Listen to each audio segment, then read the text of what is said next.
D Satheesan നാട്ടുകാരോടൊക്കെ പറഞ്ഞ എന്താണ്? ഞാൻ ലെഫ്റ്റാണ്. എന്ത് ലെഫ്റ്റ്? നെഹ്റുവിയൻ ലെഫ്റ്റാണ്.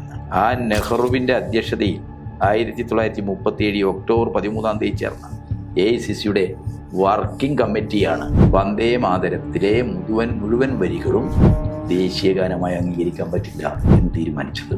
അപ്പോൾ സംഘപരിവാർ ശക്തികൾ അവരുടെ അജണ്ട VD സതീശൻ ഗവൺമെൻറ്റിൻ്റെ കീഴിൽ നടപ്പാക്കും. അതിൻ്റെ ഭാഗമായിട്ട് തന്നെയാണ് ഇപ്പോൾ വന്ദേ മാതരം സ്വാതന്ത്ര്യദിനത്തിൽ പാടിയിരിക്കണമെന്ന ഒരു ഉത്തരവ് ചീഫ് സെക്രട്ടറിയുടെ ഭാഗത്ത് നിന്ന് വന്നിരിക്കുന്നത്. പക്ഷേ കേരളം പോലെ പ്രബുദ്ധമായൊരു സമൂഹം അതങ്ങനെ അംഗീകരിച്ചു കൊടുക്കില്ല. അത് സതീശനെ അറിയാത്തൊരു കാര്യം. VD സതീശൻ സർക്കാർ ഇത് മാത്രമല്ല ചെയ്തത്, ഭരണഘടന അനുശാസിക്കുന്ന തരത്തിൽ രൂപപ്പെടുത്തിയ ഇന്ത്യയുടെ വഖഫ് നിയമമുണ്ടല്ലോ, ആ വഖഫ് നിയമം അനുസരിച്ച് വഖഫ് ബോർഡ് കോൺസ്റ്റിറ്റ്യൂട്ട് ചെയ്യുമ്പം എന്താണ്, ആ മുസ്ലിങ്ങളെ അതിൽ അംഗാക്കണമെന്ന് പറഞ്ഞിട്ടില്ല. BJP കൊണ്ടുവന്ന ഭേദഗതിയാണ്. അപ്പം VD സതീശൻ സർക്കാർ RSSന്റെ അഭീഷ്ടമനുസരിച്ചാണ് ഓരോ രംഗത്തും പ്രവർത്തിക്കുന്നത്. ബാബറി മസ്ജിദ് തകർത്തപ്പോൾ ആ തകർക്കുന്നതിന് കൂട്ടുനിന്ന നരസിംഹറാവു ഗവൺമെന്റിനെ പിന്തുണച്ചവരാണ്. ആ ഗവൺമെന്റിന്റെ ഭാഗമായി നിന്നവരാണ് ആര്? ഇവിടുത്തെ മുസ്ലിം ലീഗുകാർ. PM3 ഒക്കെ വെച്ച് അവർ ശ്രമിച്ചു. ഇപ്പോൾ കാര്യങ്ങൾ മനസ്സിലായില്ലേ? ഷംസുദ്ദീൻ അങ്ങനെ പണ്ട് പറഞ്ഞിട്ടുണ്ട്, ഷാജി ഇത് അറബിക്കടലിൽ എറിയും എന്ന് പറഞ്ഞിട്ടുണ്ട്. ഞങ്ങൾ അധികാരത്തിൽ വന്ന ഈ കാവ്യവൽക്കരണ അജണ്ട പഠിപ്പിക്കില്ല, ഗാന്ധിയെ കൊന്ന ആളുകളെ ആദർശവൽക്കരിക്കുന്ന ഒരു പാഠവും പഠിപ്പിക്കില്ല, ഞങ്ങൾ അക്ബർ ചരിത്രത്തിൽ ഇല്ലാതിരിക്കില്ല എന്നൊക്കെ പറഞ്ഞു. ഇവിടെ ഇത് എന്താണ്, ഇടതുപക്ഷം ഭരിക്കുമ്പോൾ തന്നെ NCERT പാഠപുസ്തകങ്ങൾ മാറ്റം വരുത്തി സംസ്ഥാന സർക്കാരിനോട് പാഠപുസ്തകങ്ങൾ ഇതൊക്കെ വരണമെന്ന് പറഞ്ഞില്ല, ഞങ്ങൾ നടപ്പാക്കില്ല. ഇവിടെ അക്ബറും മുഗളഭരണവുമൊക്കെയുള്ള ചരിത്ര പുസ്തകം ഇടതുപക്ഷ മുന്നണി ഗവൺമെന്റ് അടിച്ചിറക്കി ആ പുസ്തകമൊക്കെ കുട്ടികളുടെ കൈകളിലേക്ക് എത്തിച്ചു കൊടുത്ത ഗവൺമെന്റാണ്.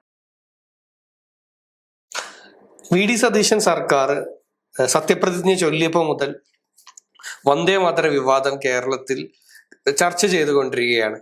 ഏറ്റവും പുതിയ ഓഗസ്റ്റ് 15 വന്ദേ മാതരം മുഴുവൻ സ്റ്റാൻസയും ചൊല്ലണമെന്നുള്ള ഉത്തരവ് പ്രൈവറ്റ് സെക്രട്ടറി പുറപ്പെടുവിച്ചു. അതിന് മറുപടിയായിട്ട് പ്രൈവറ്റ് സെക്രട്ടറി പുറപ്പെടുവിക്കുന്നത് ഗവർണറുടെ ഉത്തരവ് പ്രകാരമാണ് എന്നുള്ള രൂപത്തിൽ സർക്കാരിന്റെ ഭാഗത്തുനിന്ന് പറയുന്നു. ഗവർണറുടെ ഭാഗത്തുനിന്ന് ഞങ്ങൾ അങ്ങനെ ഒരു ഉത്തരവ് പറഞ്ഞിട്ടില്ല എന്ന് പറയുന്നു. ആർക്കാണ് മുഴുവൻ സ്റ്റാൻസയും കേരളത്തിൽ ചൊല്ലാനായിട്ടുള്ള ഉത്തരവ് പ്രകടിപ്പിക്കാനുള്ള ഒരു നിർബന്ധം ആർക്ക് ഉണ്ട് എന്നാണ് താങ്കൾക്ക് തോന്നുന്നത്? RSSന്റെ ദേശീയ തലത്തിലുള്ള അജണ്ടയാണ്. RSS അവർ ശാഖയിൽ പാടുന്ന ഗണഗീതങ്ങളിൽ പെടുത്തിയ ഒന്നാണ് ഇത്, ഈ വന്ദേ മാതരത്തിൻ്റെ മുഴുവൻ വരികൾ. വന്ദേ മാതരത്തിൻ്റെ ആദ്യ സ്റ്റാൻസ് അത് അങ്ങേയറ്റം ദേശാഭിമാന, അതിൻ്റെ വൈകാരികതയും അതിൻ്റെ മസൃണതയും ഒക്കെ ഉള്ളതാണ്. അതുകൊണ്ട് അത് ദേശീയ പ്രസ്ഥാനത്തെ എന്താണ് വന്ദേ മാതരം ദേശീയ ഗീതമായി അംഗീകരിച്ചാണ്. നമ്മുടെ ഭരണഘടനാ നിർമ്മാണ സഭയും അംഗീകരിച്ചതാണ്. പക്ഷെ അതിലൊരു വ്യവസ്ഥയുണ്ട്. എന്താണ്? വന്ദേ മാതരത്തിലെ അവസാന 4 സ്റ്റാൻസുകൾ ദേശീയ ഗീതമല്ല, അത് പാടാൻ പാടുള്ളതല്ല. എന്തുകൊണ്ടാണ് അത് പാടുള്ളതല്ല എന്ന് പറഞ്ഞത്?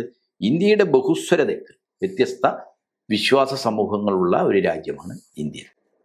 അപ്പോൾ ഇതിലെ അവസാന വരികളിൽ എന്താണ്? ഹൈന്ദവ ദേവതകളെ, ഹൈന്ദവ മൂർത്തികളെ സ്തുതിക്കുന്ന വരികളാണ്. അത് പാടാൻ മുസ്ലിങ്ങൾക്ക് വിശ്വാസപരമായ പ്രശ്നമുണ്ട്, ക്രിസ്ത്യാനികൾക്ക് വിശ്വാസപരമായ പ്രശ്നമുണ്ട്. അതുകൊണ്ടാണ് നമ്മുടെ ഭരണഘടനാ നിർമ്മാണ സഭയിൽ ഈ 4 സ്റ്റാൻസുകൾ ഒഴിവാക്കി ആദ്യ 2 സ്റ്റാൻസുകൾ ദേശീയ ഗീതമായി അംഗീകരിച്ചത്. ഇതിൻ്റെ ഒരു ചരിത്രത്തിലേക്ക് പോകുമ്പോൾ 1937 AICCയുടെ വർക്കിംഗ് കമ്മിറ്റി ഈ വിഷയം ചർച്ച ചെയ്യാൻ വേണ്ടി മാത്രം കൂടിയിട്ടുണ്ട്. മഹാനായ നെഹ്റുവാണ് അതിൽ അധ്യക്ഷൻ. ഇപ്പോൾ വന്ദേ മാതരം പാടാൻ വേണ്ടിയിട്ട് ചീഫ്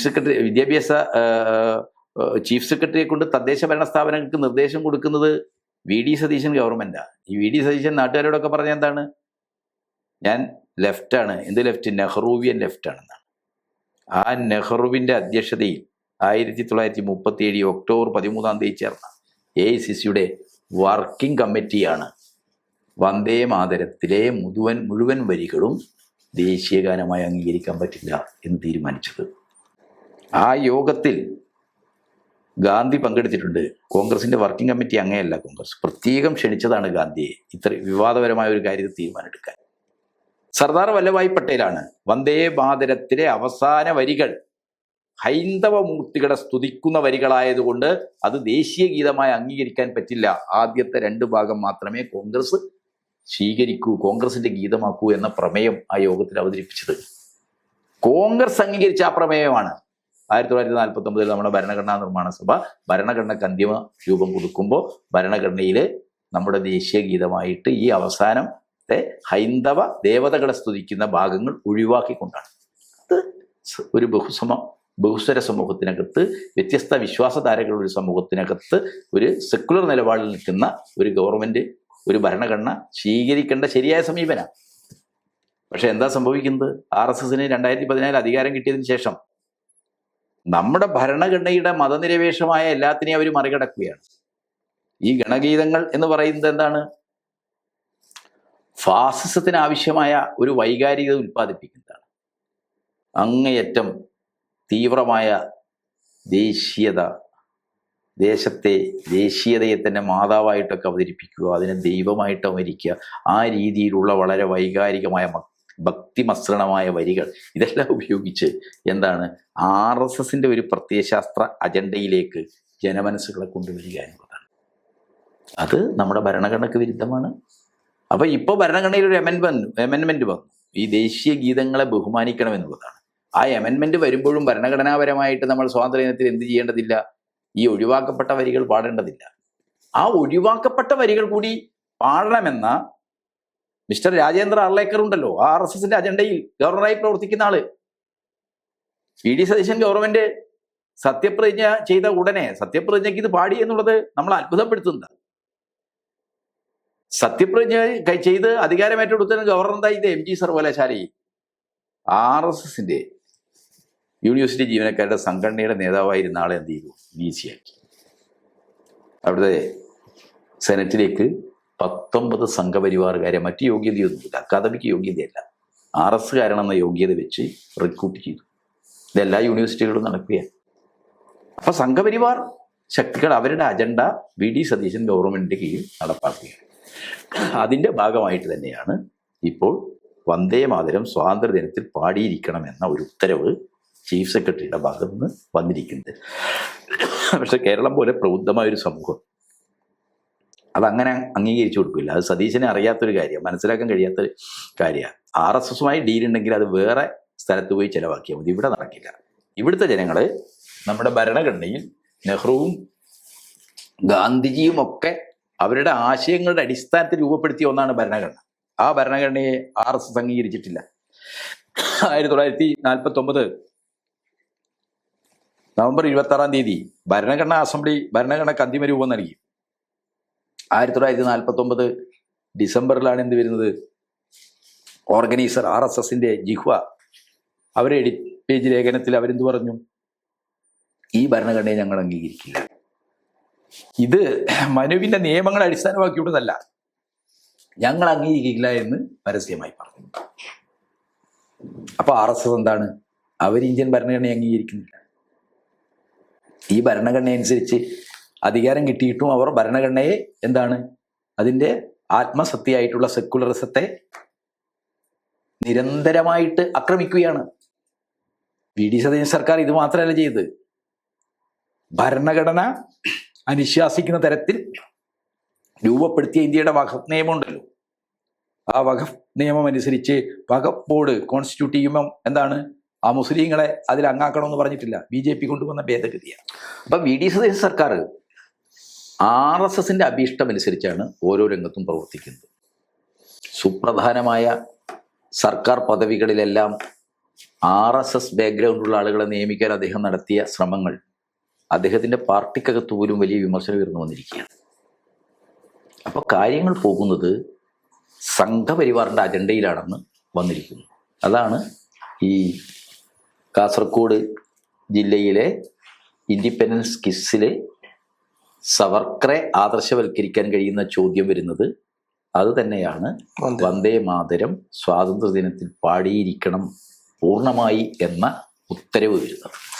ഇതിനകത്തുള്ള ഒരു പ്രശ്നം എന്താ വെച്ച് കഴിഞ്ഞാല്, CPM ഭരിക്കുന്ന കാലത്ത് പിണറായിക്കെതിരെ വലിയൊരു ആരോപണം ഉന്നയിച്ചത് മുസ്ലിം ലീഗ് ആയിരുന്നു. സംഘപരിവാറും പിണറായിയും തമ്മിൽ വലിയ അഡ്ജസ്റ്റ്മെന്റ് നടക്കുന്നു എന്ന് പറയുന്നു. അവർ അടക്കം മന്ത്രിസഭയുടെ ഭാഗമാവുമ്പോഴാണ് ഈ രൂപത്തിലുള്ള വിവാദങ്ങൾ വരുന്നത്. വന്ദേ മാതരം മുഴുവനായി ചൊല്ലണമെന്ന് പറയുന്നത് പോലെയുള്ള ഒരുപാട് സംഘപരിവാർ അജണ്ടകൾ സർക്കാർ നടപ്പിലാക്കുമ്പോൾ മുസ്ലിം ലീഗ് ഈ വിഷയത്തിൽ വലിയ മൗനത്തിലേക്ക് പോകുന്നത് ഏത് രൂപത്തിലാണ് കാണുന്നത്? അല്ലെ, സംഘപരിവാർ അജണ്ടയോട് മുസ്ലിം ലീഗിന് എതിർപ്പില്ലല്ലോ. നമ്മളത് കണ്ടതാണല്ലോ കേരളത്തിൽ.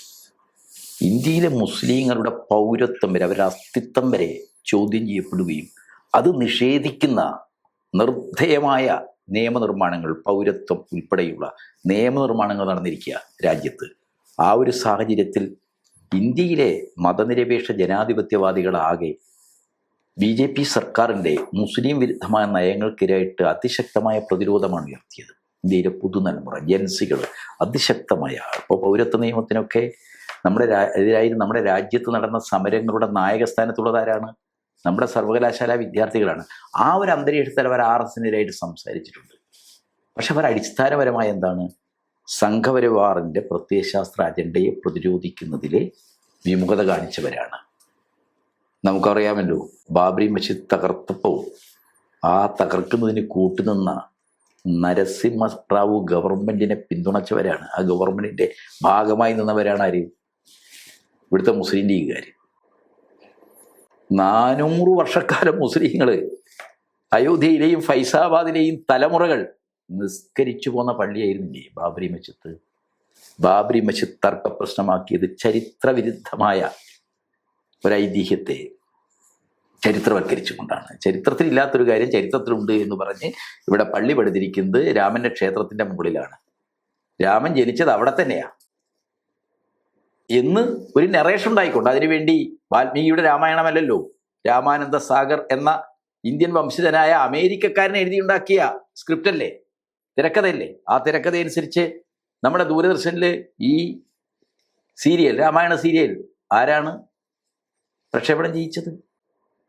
ലീഗും കൂടി പിന്തുണച്ച രാജീവ് ഗാന്ധിയുടെ ഗവൺമെന്റല്ലേ. അപ്പൊ ഇന്നത്തെ രീതിയിൽ സംഘപരിവാർ ഇന്ത്യൻ മതനിരപേക്ഷതക്കും മുസ്ലിം ന്യൂനപക്ഷങ്ങൾക്കുമെതിരായി നടത്തിയ കടന്നാക്രമണങ്ങളിൽ എല്ലാ കാലത്തും കോൺഗ്രസ് സർക്കാരുകൾ BJPക്കാരുടെ അജണ്ടയെ, RSന്റെ അജണ്ടയെ സഹായിച്ചിട്ടുണ്ട്. ആ കോൺഗ്രസ് സർക്കാരുടെ കൂടെ നിന്ന് RSന്റെ അജണ്ടയെ സപ്പോർട്ട് ചെയ്തൊരു പാരമ്പര്യം മുസ്ലിം ലീഗിനുണ്ട്. പക്ഷേ ഇന്നത്തെ സാമൂഹ്യ മാധ്യമങ്ങളും പുതിയ പ്രൊപ്പഗൻഡയൊക്കെ ഉപയോഗിച്ച് അവരെന്താണ്, ഞങ്ങളാണ് BJPക്കെതിരായിട്ട് സംസാരിക്കുന്നവർ, BJPയെ ഫൈറ്റ് ചെയ്യുന്നവരെന്നുള്ള ഒരു പ്രതീതി നിർമ്മിക്കാൻ, ഒരു യഥാർത്ഥമായ ഒരു പ്രതീതി നിർമ്മിക്കാൻ ഈ PM ഒക്കെ വെച്ച് അവർ ശ്രമിച്ചു. ഇപ്പോൾ കാര്യങ്ങൾ മനസ്സിലായില്ലേ? ഷംസുദ്ദീൻ അങ്ങനെ പണ്ട് പറഞ്ഞിട്ടുണ്ട്, ഷാജി ഇത് അറബിക്കടലിൽ എറിയുമെന്ന് പറഞ്ഞിട്ടുണ്ട്. ഞങ്ങൾ അധികാരത്തിൽ വന്ന ഈ കാവ്യവൽക്കരണ അജണ്ട പഠിപ്പിക്കില്ല, ഗാന്ധിയെ കൊന്ന ആളുകളെ ആദർശവൽക്കരിക്കുന്ന ഒരു പാഠവും പഠിപ്പിക്കില്ല, ഞങ്ങൾ അക്ബർ ചരിത്രത്തിൽ ഇല്ലാതിരിക്കില്ല എന്നൊക്കെ പറഞ്ഞു. ഇവിടെ ഇത് എന്താണ്, ഇടതുപക്ഷം ഭരിക്കുമ്പോൾ തന്നെ NCERT പാഠപുസ്തകങ്ങൾ മാറ്റം വരുത്തി സംസ്ഥാന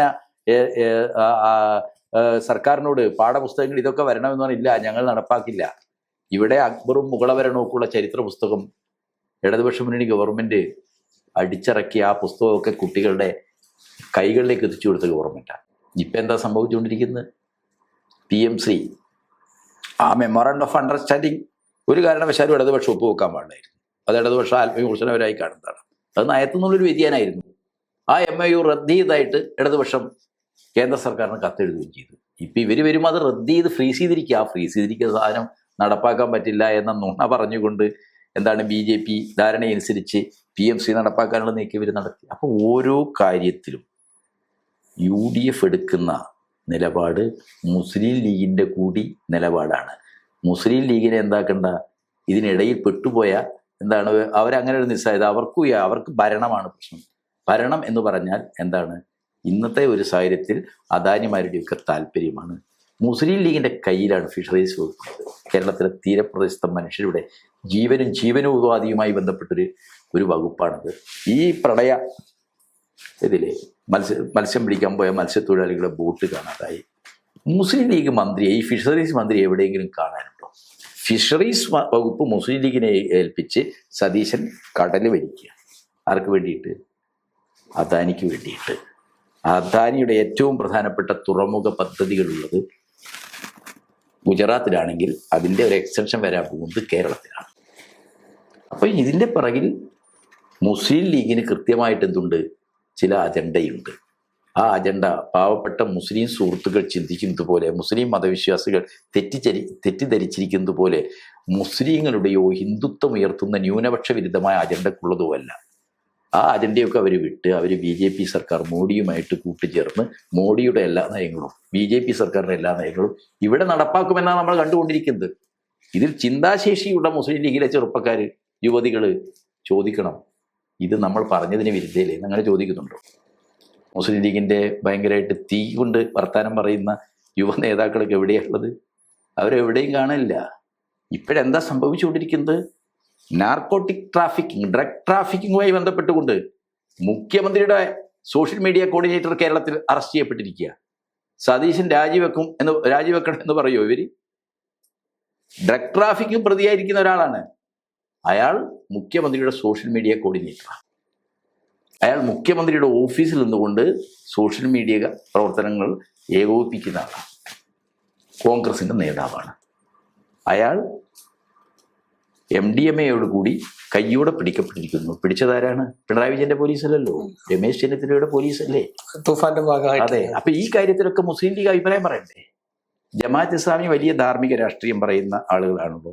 ഔട്ട് ഓഫ് ഫോക്കസ്, അടച്ചുപൂട്ടി എന്നാ തോന്നുന്നു. ഈ വിഷയങ്ങളെ സംബന്ധിച്ചതും എന്താണ്, ഇതിനെയൊക്കെ തന്നെ ഉത്തരാധുനികതയുടെ അപനിർമ്മാണ രീതിശാസ്ത്രം ഉപയോഗിച്ച് എല്ലാറ്റിനെയും തങ്ങളുടെ എതിരാളികളായിരിക്കുന്ന ഇടതുപക്ഷത്തിനെതിരായി തിരിച്ചുവിടുന്ന ഒരു ക്ഷുദ്ര പ്രചാരണം ദാവൂദും കൂട്ടരും നടത്തിയിരുന്നല്ലോ. ഇപ്പൊ ദാവൂദ് എവിടെ? ഈ PM ശ്രീ, വന്ദേമാതരം, ഇപ്പോ സംഭവിച്ചിരിക്കുന്ന സവർക്കറുടെ ആദർശവൽക്കരണം, ഈ കാര്യത്തിലൊക്കെ ഒരു അഭിപ്രായം കേൾക്കാൻ നാട്ടുകാർക്ക് താല്പര്യമുണ്ടല്ലോ. ഒന്നും മിണ്ടുന്നില്ലല്ലോ.